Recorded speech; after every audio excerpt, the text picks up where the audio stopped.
Assalamu alaikum. Very good morning to everyone. Welcome to Raja Vakas YouTube channel. I hope कि आप सब खैर खैरियत से होंगे। और आज जनवरी की 26 तारीख 26 of January 2024 and it's Friday, जुमे का दिन। और मौसम आज सुबह सुबह बिल्कुल हल्की सी, कहना चाहिए कि बारिश हुई, बहुत हल्की सी, लाइक कुछ कतरे, और फिर उसके बाद बारिश रुक गई। और वैसे जो वेदर फोरकास्ट थी उसके मुताबिक 27 को बारिश होने के इम्कानात थे। तो आज ये जो थोड़ी सी बारिश हुई है, इसने एक उम्मीद दिलाई है कि शायद अगले आने वाले दिनों में इंशाल्लाह बारिश हो जाएगी, क्योंकि बारिश हुए बहुत अरसा गुजर गया। कह सकते हैं कि इस दफ़ा की जो सर्दियाँ थी वो बारिश के बग़ैर थी, और सर्दियों का जो असल मज़ा है वो बारिश के साथ ही है। बारिश अगर ना हो तो सर्दियों में वो जिसे कहते हैं ना कि सर्दी उस तरह की कड़ाके वाली पड़ती नहीं है, और फिर सर्दी का मज़ा आता नहीं है। लेकिन फिर भी सर्दी अच्छी खासी सर्दी है। और जैसे मैंने कहा कि आज 26 ऑफ जनवरी हो गई है, तो ऑफिशियली अगर देखा जाए तो सर्दी के महज 15-20 दिन रह गए, इससे ज़्यादा सर्दी नहीं है। तो ये आसमान में दिखा रहा हूँ, आज धुंध के कोई आसार नज़र नहीं आ रहे। अच्छा, आज मैं आपको एक दो चीज़ें दिखाना चाहता हूँ। सबसे पहले तो लेट मी फोकस हियर। ये आपको बज़ाहिर देखने में आपको लग रहा होगा कि कुछ झाड़ियाँ सी हैं और इस तरह से है, लेकिन ये फूलों का ख़जाना है। ये क्या है? बेसिकली ये मॉर्निंग ग्लोरी की बेल है, जो कि ड्राई हो चुकी है, और ड्राई होने के बाद उसके सीड्स उस पर पड़ते हैं। ये जो छोटे छोटे आप सीड पॉट्स देख रहे हैं, मैं कोशिश करूँगा कि आपको फोकस करके बिल्कुल करीब ले जाके दिखा सकूँ, ताकि आप उन्हें बगौर देख सकें। जी हाँ, this one is good enough for you to see, और प्रॉपर्ली आप उसे समझ सकते हैं। ये एक सी पॉड है। इसके बारे में पहले भी मैं एक वीडियो बना चुका हूँ, लेकिन एक दफ़ा फिर से कि मैं आपको बता दूं कि ये मॉर्निंग ग्लोरी के सीड्स हैं। और जैसे मैंने कहा कि ये जो इस वक्त बेल है, जो बज़ाहिर तो बिल्कुल एक सूखी हुई बेल नज़र आ रही है, लेकिन ये फूलों का ख़जाना है। जिस वक्त इसके बीज आप लगाएंगे, उनसे पौधे निकलेंगे और उन पर फूल लगेंगे, आप हैरान रह जाएंगे कि किस कदर खूबसूरत ये बेल होती है।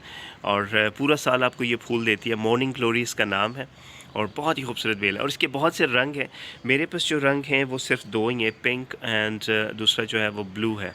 एक तीसरा कलर भी है, लेकिन I think it's a kind of a lighter shade, लेकिन आई एम नॉट श्योर कि वो कौन से वाली जगह पे लगा हुआ है। तो ये इस तरह से इसके सीड्स होते हैं। एक दफ़ा दिखा दूँ आपको कि ये सीड्स, जैसे ये मैं दिखा रहा हूँ आपको, ये सीड्स हैं। अब सीड्स को निकालने का तरीका देखिएगा, बहुत आसान है। आप सिर्फ क्लिक करेंगे, हल्का सा क्लिक किया, बीज बिल्कुल तैयार इसमें पड़ा हुआ है। ये देखिए, ये इसके सीड्स हैं, ठीक। तो ये एक जो सीड पॉड होता है उसमें से ऑलमोस्ट 6 आपको सीड्स मिलते हैं। ये चूँकि 3-4 थे, तो इसलिए आपको ज़्यादा सीड्स नज़र आ रहे हैं। तो ये इस तरह से इसके सीड्स होते हैं। और जब सीड्स की बात हो रही है, तो आइए मैं आपकी नॉलेज में थोड़ा सा इजाफा एक और चीज़ से कर दूँ। ये देखिए, ये क्या है? जो बज़ाहिर प्याज की शक्ल के नज़र आ रहे हैं, ये बल्ब्स कहलाते हैं। कोई भी जब आप पौधा लगाते हैं तो पौधा आप बीज लगाते हैं, उससे पौधा निकलता है। तो कुछ ऐसे प्लांट्स होते हैं जिनके बीज के बजाय बल्ब्स होते हैं। बल्ब्स इन चीज़ों को कहते हैं। ये बल्ब्स हैं, और ये अगर मैं गलत नहीं हूँ तो ये ट्यूब रोज़ के हैं, और मुझे इस वक्त सही जहन में नहीं है, लेकिन मेरे जहन में यही आ रहा है कि ट्यूब रोज़ के हैं। और ये मैंने लास्ट ईयर रखे थे। और ये जो आप इनके रूट्स और ये सब चीज़ें देख रहे हैं इस वक्त, देखिए उसमें से बाकायदा ऊपर से कोंपल निकली हुई है, नीचे से रूट्स भी हैं। So they all ready to plant.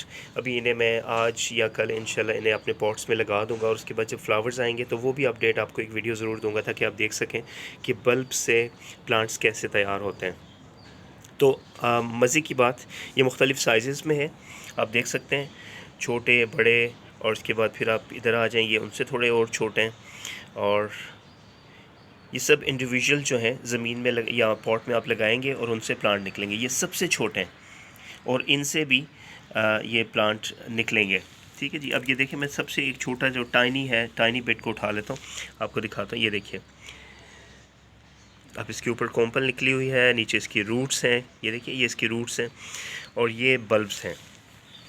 और इनको जब आप लगाते हैं, अच्छा, इनमें मज़े की चीज़ ये है, बल्ब जो भी जिन चीज़ों के बल्ब्स होते हैं वो बल्ब आपस में मल्टीप्लाई होते हैं। ये जो छोटे छोटे सभी आप देख रहे हैं, ये छोटे छोटे मुझे इन बड़ों से ही मिले, ठीक। तो मैं यहाँ पे आपको दिखा सकता हूँ, मिसाल के तौर पे हम इसको देखते हैं। ये देखिए, ये मज़ीद बल्ब्स प्रोड्यूस कर रहा है, एक के साथ बेबीज़ हैं उसके। अब ये बेबीज़ आगे चल के इलादा कर लेंगे, इलादा करेंगे तो इनके साथ मैं ट्राई करता हूँ, लेट्स सी कि अगर हो गया। ये देखिए, ये आपके सामने मैंने बेबी अलग कर दिया। तो ये अब ये जो बेबी है ये इटसेल्फ एक प्लांट है, ये इसकी रूट्स भी हैं, सारा कुछ है, और ये कॉम्प्लेन निकाल लेगा अपनी, और फिर आगे चल के ये भी मल्टीप्लाई होता जाएगा। तो ये बल्ब्स हैं, और बल्ब्स के बारे में अमूमन कहा जाता है कि अगर आप उनसे अच्छी प्रोडक्शन लेना चाहते हैं तो बल्ब जिन चीज़ों के भी लगाए जाते हैं उनको कुछ अरसे के लिए ज़मीन से बाहर निकाल के ड्राई कर लिया जाए और फिर दोबारा से रीप्लांट कर दिया जाए। तो ये उसी सिलसिले की एक कड़ी है, मैंने इसीलिए इन्हें निकाला था, लेकिन मैंने इन्हें 10-15 डेज़ नहीं रखा, मैंने रख कर भूल गया, और फिर अब मुझे याद आया, और it's been I think 3-4 months. और उसके बाद जब मैंने ये देखा तो ये एक लिफाफे के अंदर थे, और इन सब ने अपनी अपनी रूट्स निकाली हुई थी, कोई पानी कोई मट्टी उस लिफाफे में नहीं था, it was just a polythene bag, उसके अंदर ये पड़े हुए थे, और ये इस तरह से। तो कहने का मतलब ये कि ये जो बल्ब्स होते हैं बड़ी आसानी से आप इन्हें महफूज भी कर सकते हैं, और जब और जहाँ लगाना चाहें वहाँ लगा भी सकते हैं। तो ये थी आज की इन्फॉर्मेशन बल्ब्स के बारे में। आई होप कि आपने एंजॉय किया होगा। अपना बहुत सा ख्याल रखिए, खुश रहिए, और इंशाल्लाह आइंदा मुलाकात होगी अगली वीडियो के साथ। तो चैनल को लाइक और सब्सक्राइब करना मत भूलिएगा। Take care, good bye and अल्लाह हाफिज़।